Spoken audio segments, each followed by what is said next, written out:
मग आता जगदीप धनखड यांचा थोडक्यात जीवन परिचय आपण बघूया, कारण की तो महत्त्वाचा आहे. कारण की यांनी 21 जुलैला उपराष्ट्रपती पदाचा राजीनामा दिला 21 जुलै 2025ला.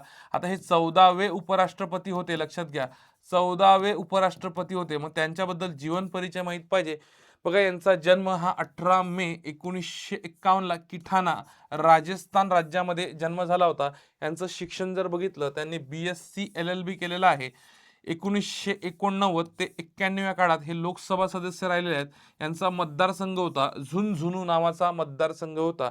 त्यानंतर हे 1990 ते 91 दरम्यान केंद्रीय संसदीय कामकाज राज्यमंत्री सुद्धा राहिलेले आहेत. तसंच 1993 ते 98 मध्ये विधानसभा सदस्य किशनगड मतदारसंघातून राहिले आहेत विधानसभा सदस्य. आणि 2019 ते 2022 पश्चिम बंगालचे राज्यपाल ते राहिलेले आहे. जगदीप धनखड यांनी उपराष्ट्रपतीचा राजीनामा दिलेला आहे. कलम 67 राज्यघटनेतली कलम 67 अंतर्गत त्यांनी राष्ट्रपती द्रौपदी मुर्मू यांच्याकडे राजीनामा सुपूर्द केलेला आहे, राजीनामा दिलेला आहे किंवा राजीनामा सोपवलेला आहे. तर हे 14वे उपराष्ट्रपती होते, लक्षात असू द्या. ठीक आहे. त्यानंतर